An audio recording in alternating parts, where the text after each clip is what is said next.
Coverkillernation? What's a dinger? I know what a dinghy is. There's slang for dinghy and all sorts of dinghy, but dinger? I'm not going to ask, unless I, of course, meet Rings of Saturn. DINGIR, their new album, which is due out soon, however, they've released a full leak as a band. They have actually authorized this, so that means that not only are we able to listen to it, but we're also able to cash in our thoughts and literally grant the world with our opinion of this record. And I think that's actually a fantastic gift. It's something that very few bands will seldom do. So first off, before we get this review off the table, off the ground whatsoever, I have to say, pretty cool. Really, really like this decision, guys.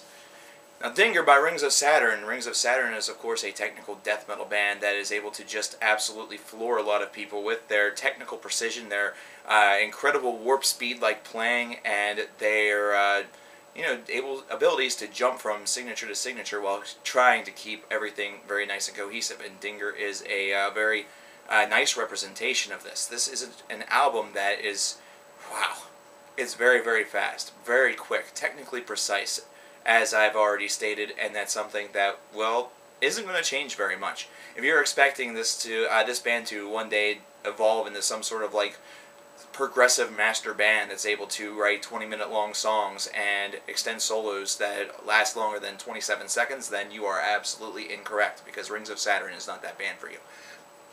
This album is able to exhibit a nice flow, and really, to be honest, a lot of bands of this variety are able to do so because they're able to kind of flow one song into the other without even really intending to do it. And they're able to do this because they're just playing at such a warp speed that whenever the tracks kind of jump from one to the next, you really just don't feel like you're missing anything. You don't feel like there's any sort of breath or gasp where you can, potentially breathe a little bit and kind of regain your senses, because this is kind of like being on a airplane that is, nosediving right down to the earth. And as the tailspin is going on, and as you are just frequently experiencing G's beyond imaginable doses, you are 100% just unable to take a breath or unable to even pattern a thought.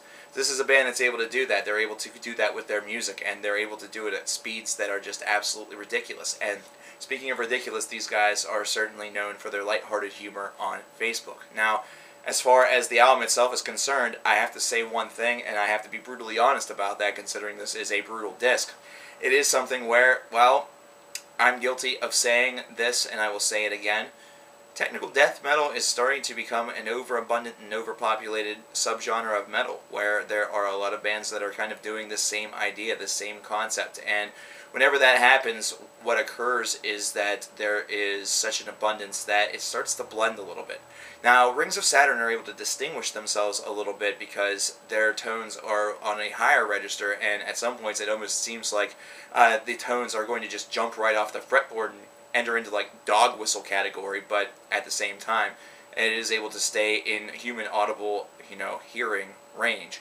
However, it does, I could listen to this stuff all day, every day for the remainder of my life, and that's, the reason for that is because it's it sounds very, very similar to a lot of the things that I've heard before. Now, that's not to say that this isn't a bad record. In fact, this is a record that's able to definitely push past the average and kind of the droll and the typical, and push past into a nice little realm of very good work, because they're able to also expand upon the arrangements a little bit more, and kind of, they do, in very sparse moments, kind of take it down just a little bit. They kind of give you that ability to think about excelling, but you're too scared to, because you're not sure what's going to happen. There are some beautiful moments on this record, and that's something that's, I think, for a lot of people are going to be a little bit surprised by that, but this is a band that's certainly capable of doing that, and kind of giving you a little bit of a moment of, maybe hope, I guess, that you're going to survive this experience. Now, there are a breakdown here or there, you know what I mean, so this is not something that's going to be, but it's not something where that idea of the album is extremely, overpowering, either that or that idea is something that just really brings it down, because it doesn't. It's actually something where that almost could be conceived as a pause for a breath, but it really isn't. It's a pause to beat the shit out of everyone around you, I guess. But regardless of that fact, DINGIR, not bad. Can't complain. It's actually a pretty decent album. It's something I would recommend. Technical death metal fans are going to eat this alive and really start to compare it with the new Faceless album. I mean, between you and me, I think my top 25 will reflect where I think each of them lie. However, I think technical death metal fans are going to be very, very happy with this release. I know a lot of the people I've seen comment about it certainly are, and, well, I gotta say, I have to give a lot of credit to these guys for crafting a pretty nice album. I really like it. I give it an 8.